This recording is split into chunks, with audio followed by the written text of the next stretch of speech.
For the first topic, we wanted to talk about everything that Google announced at their I/O Developer Conference. It's always an amazing showcase of everything that Google's been building more on the technology and product side. And of course, this year it was all about AI. And Chris, it really is a tour de force that shows off everything that Google is capable of and its massive natural advantages. And I think they're really starting to get to speed. So I thought, let's dive into all the different themes and all the different things that were announced and dissect them. The first thing that we saw is new core AI products. One is called Gemini Live, which is really, I guess, the branding of what they previously had announced as a research project called Project Astra, which is this real-time, fully multimodal model that means it can ingest live video, photos, audio, text, and can also reply in that way. And so this is now embedded into a bunch of different touch points across Google, which allows you to sort of, for example, take out your phone, just turn on your camera, show a video of what you're working on, and ask Gemini for help. And so notably, this is now live, apparently in production. This is not just another research preview.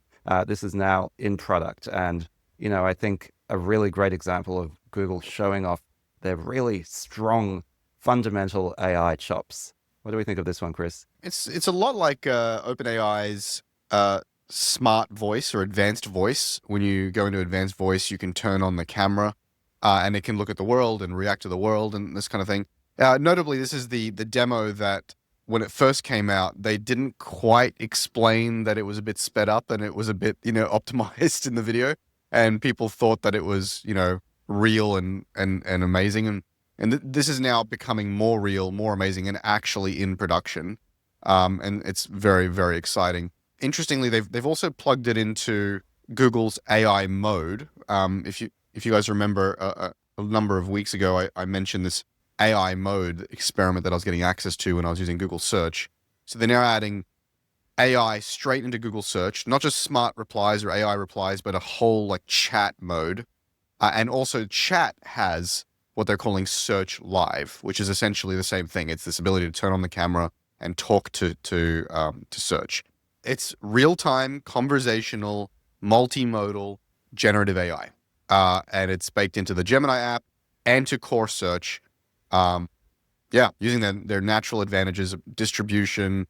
They invented the transformer. They have massive compute, global compute, massive data sets. And they're now deploying at pace. It's pretty incredible to watch. Now, speaking of AI mode and search, you mentioned we've covered it before as an experiment, but it was announced at I/O that this is now on by default for all US users. So, and presumably it won't be much longer before the rest of the world follows. So I think it was just last week, Chris, we were talking about the fact that Google's search market share is maybe dropping a little bit, that Apple mentioned in a deposition that Google search volume is going down a little bit. Well, Google are doing the right thing from the Innovator's Dilemma playbook, which is trying to disrupt themselves here, right? So I'm personally surprised and impressed that Google are moving as quickly as they are and potentially disrupting their core search business.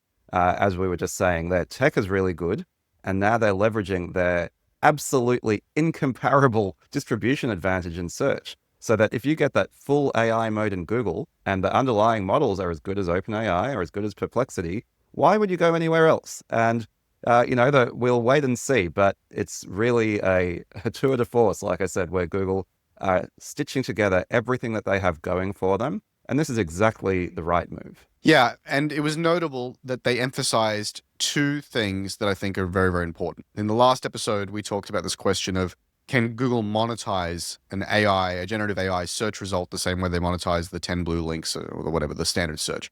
And they emphasized, oh, look, over here on the right, there are links to products and related businesses as per your search prompt.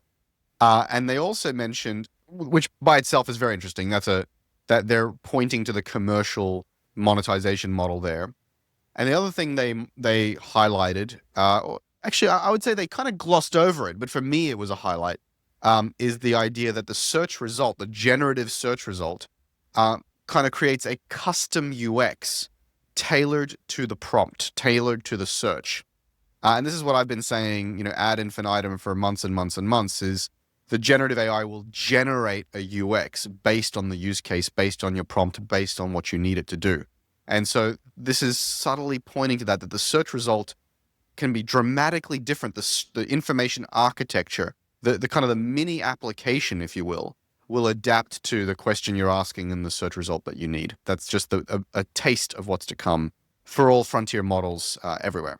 So that's the new core AI products, Chris, where Google is really leveraging search and its AI capabilities to sort of have this sort of pure AI products.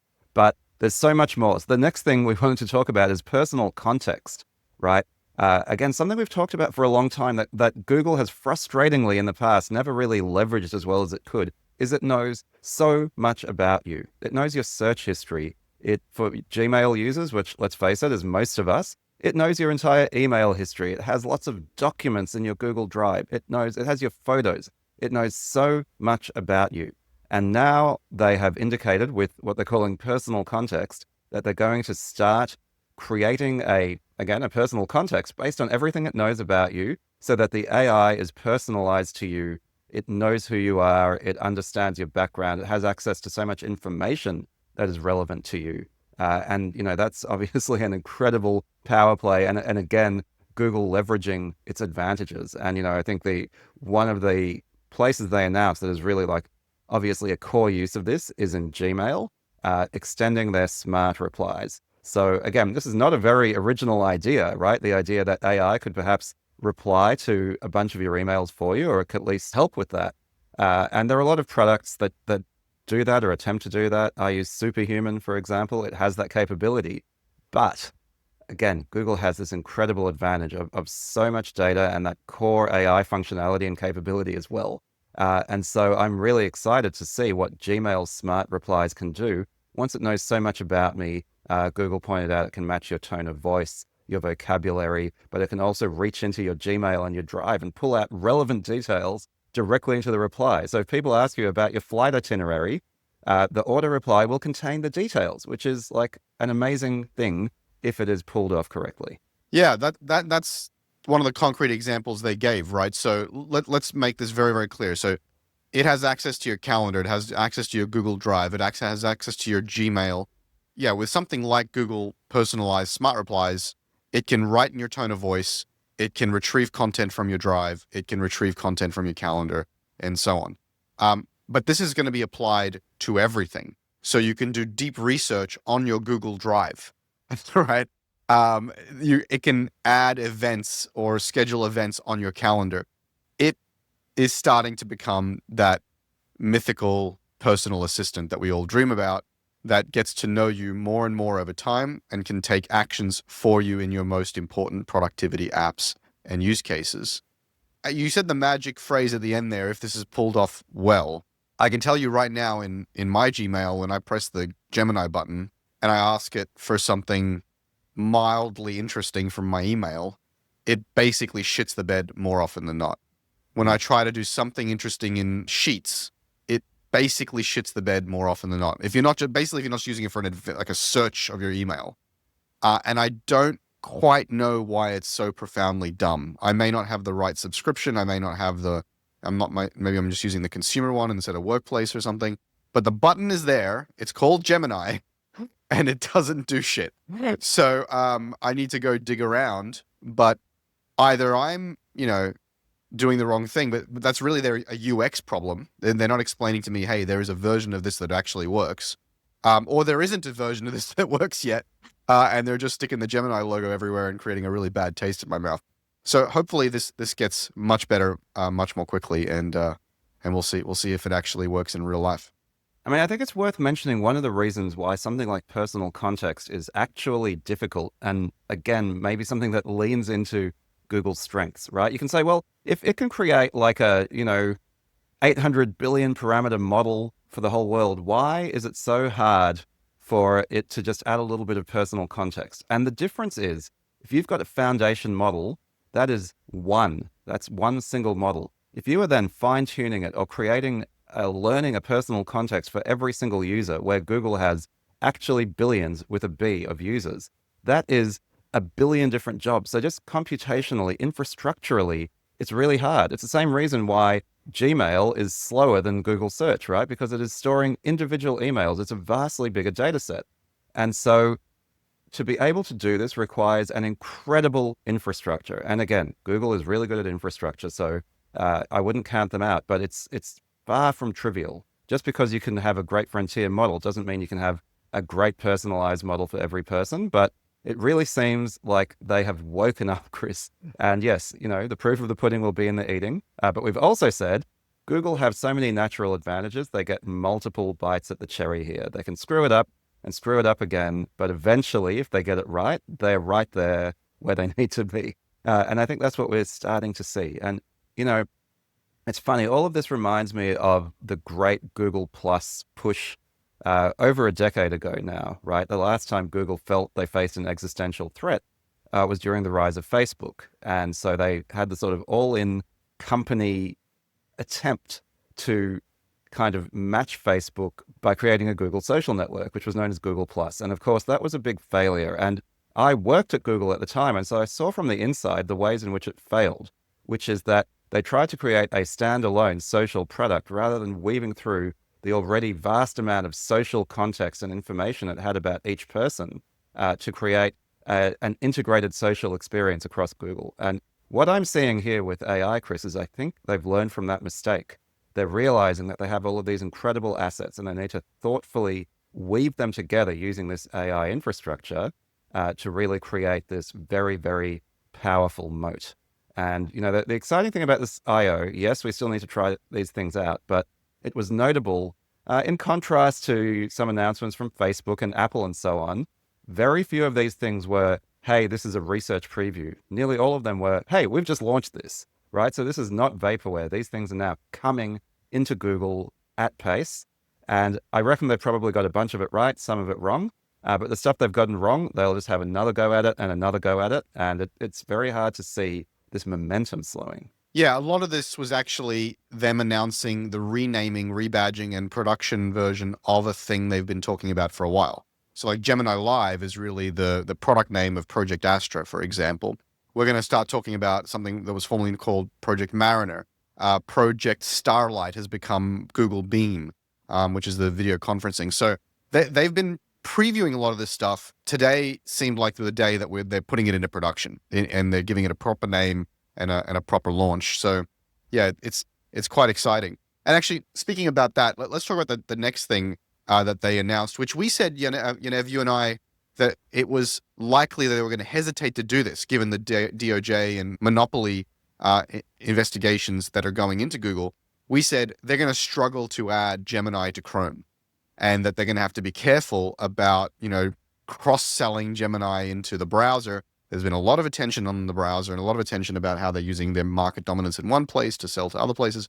Well, they just did it. They're adding Gemini to Chrome, and they're adding very powerful features to Chrome, including something they call Try It On, where if you're on an e-commerce site and you're looking at an outfit, you can actually use the model to take the outfit, take a photo of you, and then like map the two together and to see what it's like to wear the outfit you're seeing on the page. And then if it's out of stock or whatever, to set a price watch up and set an inventory up and to trigger these agentic flows so that it can, as soon as it's available, add it to your cart and ask for your permission to pay for it, which is miraculous in one hand, sort of obvious on the other, but also a risk for them because they are having so much scrutiny from these massive antitrust and investigations. It's really interesting. Like the key word here, once again, Chris, is distribution, right? Like Google has had this incredible distribution. They have the core search engine. They have Chrome and Android, which they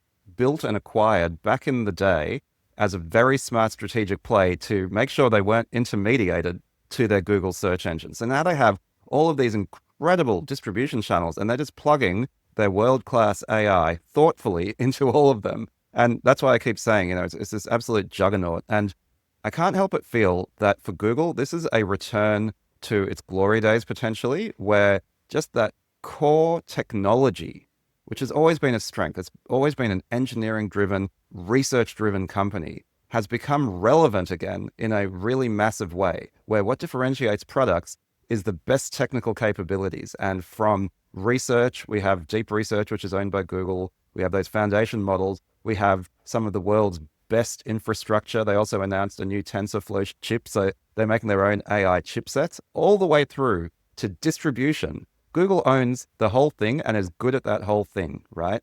If they continue to move decisively and are able to shake off some of the, the big company cobwebs, then this is Google getting back to what they used to be really, really good at back when it was all about search and data centers and who had the lowest latency and all of that stuff before it became more of a sort of product world, because raw product is not Google's strength. But product based on the best tech absolutely is. Yeah. And actually, speaking of products, they're also, making very big moves into the application layer beyond core Google, right? So the other thing they announced was this thing called Flow, powered by VO3 and Imagen 4, which is a video production app. VO3 is absolutely astounding.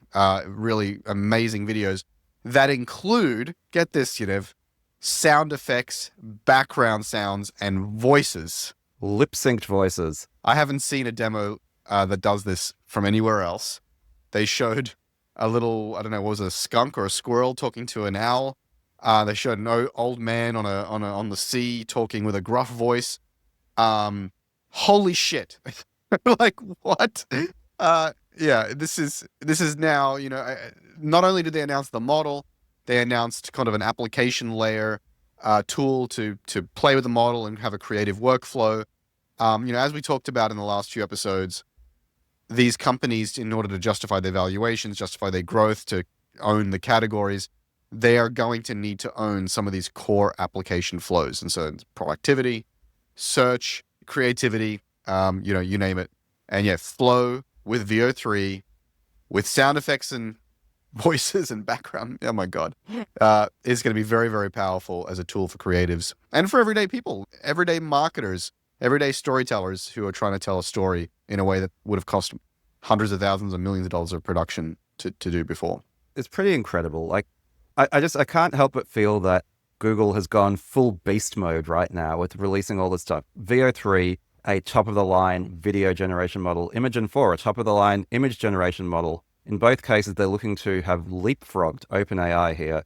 Bundling it into a product, Flow, I'm less convinced about Flow for the reason I just mentioned, which is Google is less good at complex products. It's more good at complex technology. It has a tendency to lose interest in things like that, but we'll see. But yeah, we're living in an age of wonders, Chris. It also reminds me another thing that they announced, just kind of in passing, not even a major announcement, which just sort of proves how crazy this whole thing is live translation now baked into Google Meet. And again, live in production, not a research preview. If you were speaking Spanish and I was speaking English, we could just sort of turn this thing on and it would translate my English to Spanish for you. It would translate your Spanish to English for me. Now, this is the concept of the Babelfish in The Hitchhiker's Guide to the Galaxy, right? Which was this sort of unbelievable technological breakthrough that no one could imagine. It just seemed unrealistic. And now it's just nearly a side announcement as part of this absolute showing from Google across everything it can do in AI. So yeah, there's just an incredible amount happening here. And if I sound kind of excited, I think I'm going to go off and buy some Google stock after this because it seems to me like they're firing on all cylinders. Yeah, I've not investment advice. You're always worried about that. I've been bullish on the Magnificent 6, fuck Tesla, for this whole cycle. I think there's a lot to love here in terms of buying their stock. The last one, which I have not yet had a chance to see this part of the announcement, Yaniv, is the Android XR smart glasses by Warby Parker. Yeah, I had a look. So there's a couple of interesting things. So first of all, Android XR is this sort of operating system for wearables, I guess, specifically. And one of the interesting things that Google announced is, again, with a more open model, they're having a bit of a buck each way where they're saying, you know what, there are multiple form factors for visual wearables. So they had an example of something that looked a lot like the Apple Vision Pro. And they're like, this is something you might use when you're at home at your desk or you're watching a movie or something. It's sort of an immersive experience all the way through to wearable glasses by Warby Parker and Gentle Monster, which is, I'm not cool enough to have heard, but apparently is an eyewear brand and a sunglasses brand that's very popular right now. A lot like the Ray-Bans that you're wearing, Chris, that are the Meta Ray-Ban glasses. So what they're saying is they've built an operating system that is suitable for all of these different wearable form factors, which I think is interesting and probably smart. Let the market figure out what works and what doesn't. But yes, then they've also announced these partnerships with designer eyewear manufacturers to actually create a direct competitor to the Meta Ray-Ban glasses. And again, I think they're pretty well positioned to do so. And they've probably got plenty of resources and time to throw behind this. Will the first generation be as good as the Meta ones? Maybe, maybe not. Maybe it'll be better. But if it's worse, then they can just have another go and another go. And again, I feel they have a lot of natural advantages behind them, including Android in this case, right? A very mature operating system that they can customize for this use case. It's interesting because Mark Zuckerberg laid this playbook out, right? He said, and he was right, and that there's going to be a spectrum of devices from the full immersive, hardcore, use case first device, which is the big fat goggles you wear on your head, all the way down to the form factor first, lightweight device, which gets better and better as the technology shrinks. And you need everything along that spectrum from form factor first to immersion first, from lightweight and everyday with no screen to, two giant 4K screens slapped to your eyeballs. Google has been very quick to adopt that strategy, if you will. I'm not saying they took it from him, but they're adopting the same strategy. Great artist still. But there's so many times you see these companies failing to adopt the best ideas from the other. Like, I can't tell you how frustrating Samsung and all these other Android brands are when they have 17 different brands for a phone, where it's just like, can you not see what Apple is doing? It's just called an iPhone, guys. Like, just give it a simple name, right? But here they're borrowing that. But here's the other thing that's really interesting. Mark Zuckerberg has claimed that, Llama and the Meta world is going to be the open source, open ecosystem alternative to Apple. And what Google has said is, no. Google and Android are the Android to Apple. And we have a generic operating system that any glasses manufacturer, any wearable manufacturer can use. And so far, Meta's quote unquote Meta OS or Meta AR is only on Meta devices. And I don't just mean the immersive VR devices, I mean also the Ray-Ban smart glasses. And so while they've been building vertically integrated devices more like Apple, while claiming that they're the open source alternative, Google, it sounds like here, is saying, yeah, this is based on Android. Warby Parker and Little Monsters are our first, or Gentle Monsters or whatever. But it's an OS. You can pick it up and use it just the same way Samsung or Xiaomi or whatever uses the Android operating system.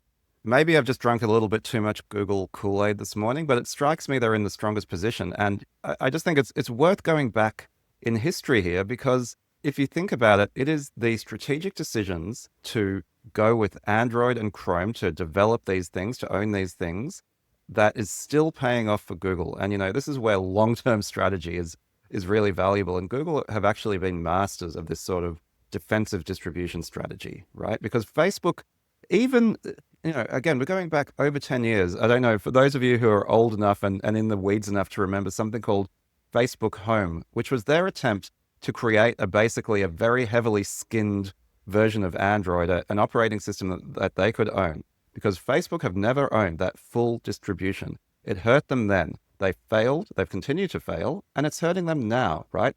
Google has end-to-end distribution twice over. It has Chrome and it has Android. Facebook does not have that distribution. And then furthermore, because Android has been around for a long time, it is now an ecosystem, second only to Apple's ecosystem, right? I've got an Android phone. I've got an Android watch. I've got, headphones, earbuds that connect to Android. Now, if I can get Android glasses, they'll connect to all these things.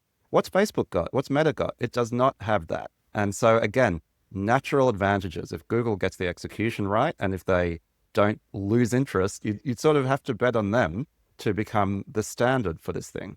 You mentioned that they have Android and Chrome. In the context of AI, they have a lot more than that in terms of distribution, right? They have search, they have the productivity suite, they have Nest, they have YouTube. These surfaces are some of the biggest gravity wells in the history of the world. the largest attention and intention surfaces that have ever been devised by man, right? And There is very few other companies that have anything that compares. Apple, through their devices, yes. Meta, sorta through Instagram and whatever, and WhatsApp, sorta. Microsoft, maybe at work, maybe through Xbox. Google, holy shit. Work, play, personal, TV, product, you name it, they're there. I think it's the second largest position in my portfolio behind Nvidia. That's where I am on Google. Yeah, I mean, just in full transparency, I'm Nvidia first, and that's mostly because of the growth of Nvidia, and I haven't sold any. Google, Meta, Microsoft, Amazon, Apple, in that order. The further down you get, the less opinionated that is. It's just sort of accidents of history and growth. But yeah, Nvidia, Google are at my top two, and that's not an accident.